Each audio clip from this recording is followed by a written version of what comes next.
देश नीति, केवल सच्ची और पक्की खबरें। देश नीति में दोस्तों आपका स्वागत है। मैं हूं आपके साथ राशिद जहीर।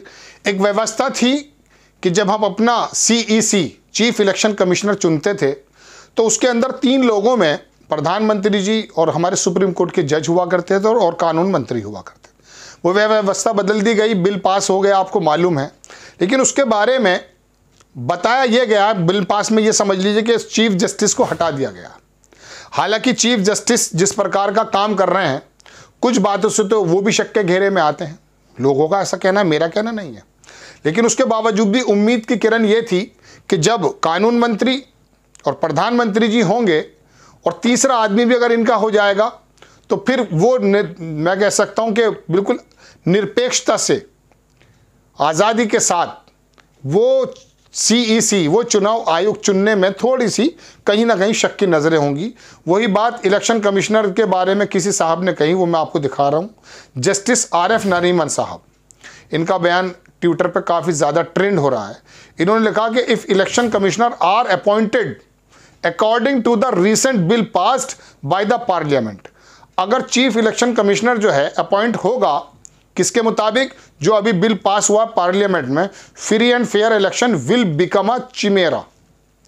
अब ये बात जो इन्होंने कही है कि ये जो इलेक्शन जो है वो फ्री एंड फेयर हो पाएगा, नहीं हो पाएगा, इसके बारे में पहली बात तो ये सुन लो दोस्तों कि अभी तक EVM शक के घेरे से नहीं निकली है। चुनाव के अधिकारी किस प्रकार से और बाकी तमाम तंत्र इलेक्शन के समय रेड मारते हैं, खास करके उन लोगों पे जो विपक्ष के नेता होते हैं। उस वक्त बुलाया जाता है जिस दिन वोटिंग डे होता है, अशोक गहलोत के बेटे को बुलाया था।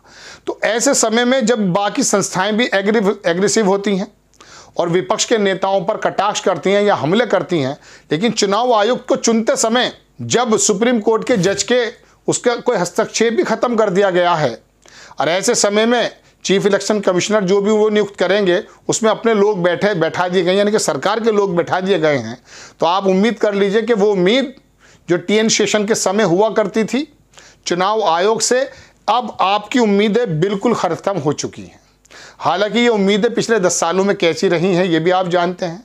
रामपुर का इलेक्शन ले लें या आजमगढ़ का, या आप बहुत सारी जगहों का ले लें जहाँ पर सैकड़ों और दर्जनों लोगों की कोर्ट के अंदर आज भी एप्लीकेशन पेंडिंग है कि आपने आजम खान के इलेक्शन को इतना फ्री एंड फेयर नहीं कराया। उस चुनाव आयोग पर उस वक्त भी आवाज़ उठी थी जब आपको जानते होंगे कि बंगाल के अंदर कोरोना के समय में भी जब लोगों को जमा करने पर पुलिस वाले जेल में डाल दिया करते थे या उन पर फाइन लगाया करते थे, अमित शाह की रैली हुआ करती थी, लेकिन चुनाव आयोग चुप होता था। ऐसे समय में जब चुनाव आयोग की पूरी पर्सनैलिटी ही मशकूक थी, उनके बारे में कहा जा रहा था कि ये सरकार के इशारे पर काम कर रहे हैं, ये कितने फेस में इलेक्शन लेकर आते हैं, कितने फेस में नहीं लाते हैं, इसके बारे में भी सरकार अपनी सहूलियत का ध्यान रखती है।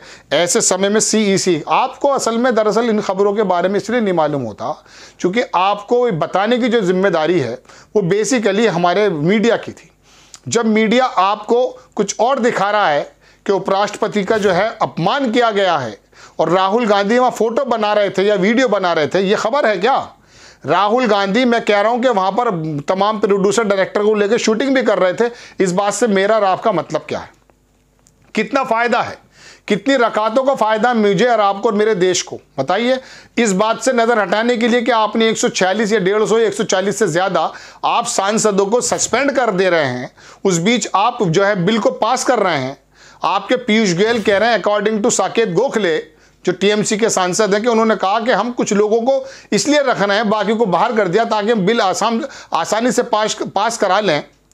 कुछ लोगों को रखना इसलिए ज़रूरी है, यानी कि आज़ाद भारत में सबसे बड़ी घटना, लोकसभा की बात कर रहा हूँ मैं, जो बहुत लोगों को प्रतिनिधित्व करते हैं राज्यसभा में और लोकसभा में, उन लोगों को आप बाहर कर देते हैं। और ये गोदी मीडिया कोई वजह नहीं, कोई खबर नहीं बनाती है, और ख़बर बनाती है तो ये कि राहुल गांधी दरअसल एक ऐसे सांसद की मिमिक्री करते हुए वीडियो बना रहे थे। अब आप मुझे बताइए कि जब आपके, मेरी ये खबर तो थी लेकिन इतनी लंबी खबर नहीं थी कि तमाम गोदी एंकर के चाटुकार आपके सामने आकर के चीखने लगे, चिल्लाने लगे और आकर बताने लगे कि देखिए कितना बड़ा अनर्थ हो गया है, भारत तरक्की नहीं कर सकता है। राहुल गांधी ने गोया के इतनी बड़ी कोई ऐसा हरकत कर दी है कि जिससे देश की अर्थव्यवस्था थम गई। लेकिन आपको असल नज़र से हटा, ऐसे ये चीफ CEC का सिलेक्शन है। ये जो बिल पास हुआ है, अब बताइए मुझे 80 करोड़ लोग जो लाइन में लगे हुए हैं उनको इस बात से कितना सरोकार है, लेकिन होना चाहिए इस बात का सरोकार कि आपके और मुझे चुनाव कराने की जिम्मेदारी जिस अधिकारी को दी गई है, गोया कि वो सरकार का आदमी है या इंडिपेंडेंट पर्सन है, वो टीएन शेषन की तरह काम करेगा।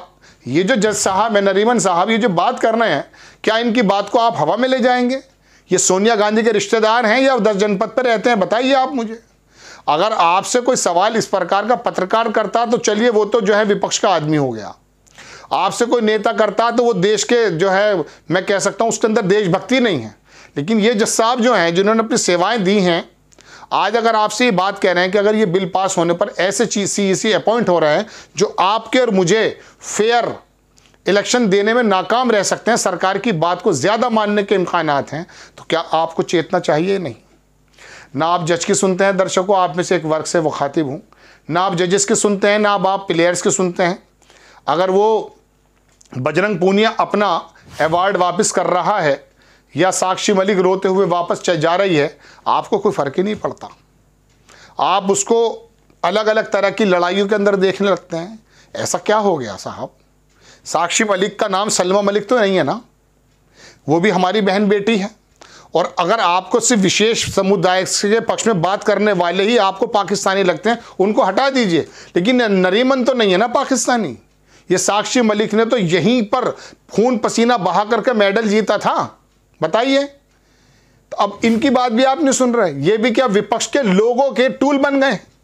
टूल तो पूरा देश का बड़ा हिस्सा जो तंत्र का है वो सरकार का बना हुआ है। इनको विपक्षी नेताओं का अगर समर्थन प्राप्त है भी तो इन्हें क्या मिल जाएगा? बताइए। इन्हें कोई वो पद दे सकते हैं, किसी जगह का गवर्नर नियुक्त कर सकते हैं विपक्ष के नेता? नहीं ना। तो फिर ये लोग अगर बात उठा रहे हैं तो आप सिर्फ इसलिए नहीं सुनेंगे कि वो राम मंदिर बना रहे हैं मोदी जी सिर्फ, और 22 तारीख को उन्होंने वो काम कर दिखाया जो किसी ने नहीं किया है। क्या खाली राम मंदिर के बनने से तमाम प्रॉब्लम्स खत्म हो जाएंगी? बताइए आप हमें।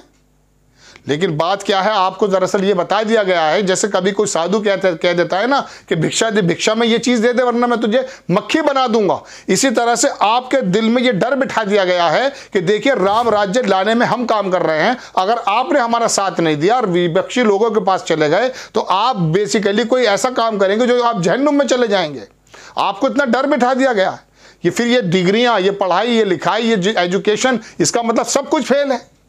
कोई चीज़ पे नज़र ही नहीं जाएगी आपकी। मैं सरकारों से क्या गिला करूं? मैं तो सिर्फ आपसे बात कर रहा हूं इस समय।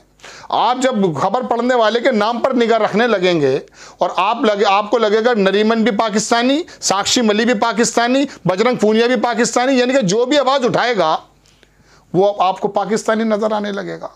ये क्या तरीका है? पाकिस्तानी इन द सेंस हमारा दुश्मन नज़र आने लगेगा। ये देश के लोग हैं, ये जजेस हैं, प्रोफेसर्स हैं, पत्रकार हैं। पत्रकार कहते हैं तो एंटी नेशनल बता देते हैं। मतलब गोया के भारतीय जनता पार्टी से सवाल उठाने का मतलब ये बन चुका है देश में कि आप एंटी नेशनल हैं। ये बात तो ठीक नहीं है ना। धर्म के चाबुक से अगर आपको और मुझे चलाया जा रहा है तो हमें उस ढोर में हम में क्या फ़र्क है? जो पूरा का पूरा रेवड़ जो होता है ना, बकरी और बकरों का, जो एक चरवाहा जो अनपढ़ होता है वो चरा के लेकर चला जाता है। इसका मतलब ये गांव से निकला हुआ एक नेता जो घास खोद रहा था, इसने धार्मिक तकरीरें की और आपके ऊपर, मेरे ऊपर उसने जो चाबुक चलाना शुरू किया, आप भी धार्मिक पशु बन गए, मैं भी धार्मिक पशु बन गया। देश के बारे में नहीं सोचेंगे हमारा आप। मेरी कोई खबर नहीं है, ये मेरी चिंता है। मैं सिर्फ चिंता आपके सामने रख रहा हूँ एविडेंस के साथ।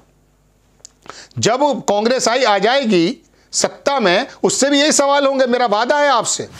और जब जहां जहां हुआ है, अशोक गहलोत हो या छत्तीसगढ़, मैंने आवाज़ उठाई है, लेकिन मैंने नहीं, बहुत सारे लोगों ने उठाई है। लेकिन आप अगर इसी बात में आ जाएंगे कि जज भी गलत कह रहे हैं, खिलाड़ी भी गलत कह रहे हैं, प्रोफेसर भी गलत कह रहे हैं, डॉक्टर भी गलत कह रहे हैं, बस जो कोई कह रहा है वो हिंदुत्ववादी दल का नेता, चाहे वो किसी को जलाने का आह्वान कर रहा हो, चाहे महात्मा गांधी के पुतले पर 3 गोली मारने की बात कर रहा हो, या धर्म संसद लगाकर 1 लाख रुपए का रिवॉल्वर लेने की बात कर रहा हो, ये देश तुम्हारा मेरा नहीं हो सकता।